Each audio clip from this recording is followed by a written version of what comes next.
Hello there, fellow fans of The Beheaded. Welcome back to I Dream of Indie, where I will be reviewing the Dead Cells DLC, the final DLC, called The Queen and the Sea. From the time it initially released on the Switch back in August of 2018, Dead Cells immediately found a place in my heart.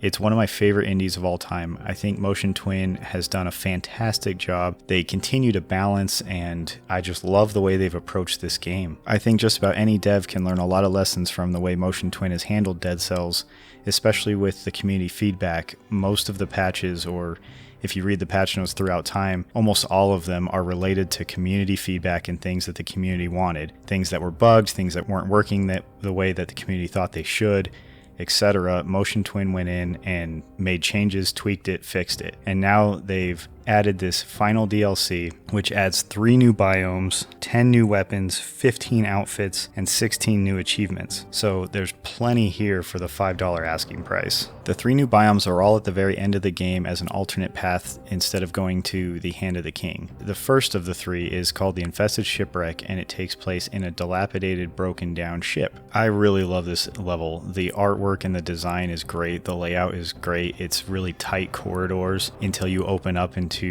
sort of like the belly of the ship, and then it becomes these big sweeping rooms with platforms that can be disintegrated and blown up, and there are enemies designed to destroy the platforms, which could end up you falling to your death or falling onto spikes. And they added 2 new enemies to this biome too that are both very unique. They both act in ways that none of the other enemies in the game so far have acted like, and it was really fun to learn their patterns. The Lighthouse level is something entirely new to Dead Cells. It's basically like one of those racing against the clock type levels where the screen fills up with fire from the bottom and you have to run through the tower climbing. You're not alone in that, obviously. There's always enemies to deal with, and in this case, there aren't any normal monsters in this level, but instead 3 mini-bosses, and as you go up the tower, you first fight 1, then 2, and then all 3 at the top. And I gotta tell you, even on the lowest difficulty level, I have to admit, it was insanely hard. Learning those patterns and dealing with the 3 monsters at the same time was a real challenge, and it took me quite a few tries. That being said though, the level design is really cool, and it's nice to see that they took a risk in designing a different kind of level. The final level takes place at the top of the lighthouse and is called the Crown, and it is, as you would expect, a boss fight, and actually the final boss fight of the game. Compared to the other 2 biomes, the Crown and the boss fight wasn't as unique. There's a lot of attacks and moves that the new boss does that are taken from other monsters, but she does them very fast, and it is not easy at all. She's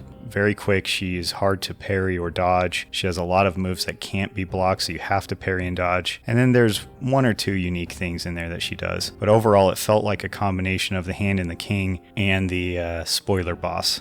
Overall, the combination of the 3 separate DLCs makes for a nice addition to the different routes you can take. It's been great seeing this game I love so much continually expand, and this was a really fitting end. The new weapons that were added too are really fun. They're mostly ocean themed. 1 is even an actual shark. I have not actually tried all of them out, as I only just unlocked a couple of them right before having to make this review, but the ones I have played with are fun. There's some unique survival ones, which was sorely needed, I thought. And overall, I had a lot of fun with the new weapons that I did try out. As always, the artwork and the pixel art is amazing. The new enemies look good.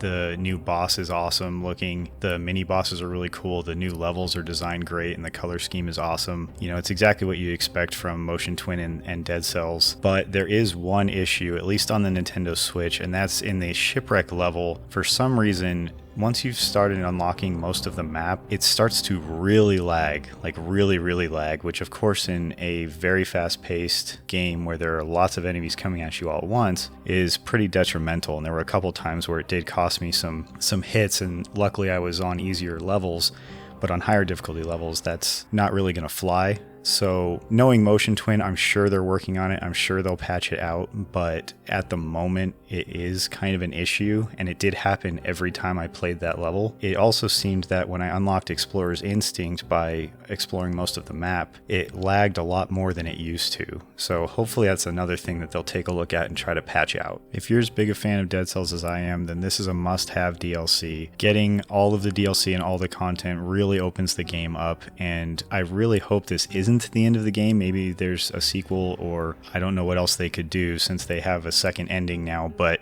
overall it's just a really solid DLC and well worth the $5 in my opinion. I know I can't wait to play more of it, and especially at the higher difficulty levels, and see what those mini bosses and that queen can dish out, and I hope you'll all join me.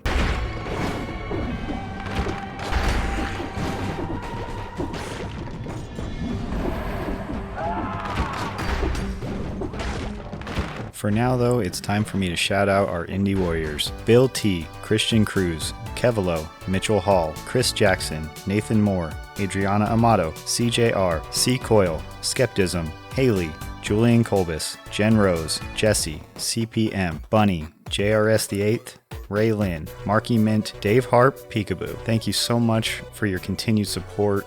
We couldn't do this without you guys, and if you'd like to join them, check out the link in the description below.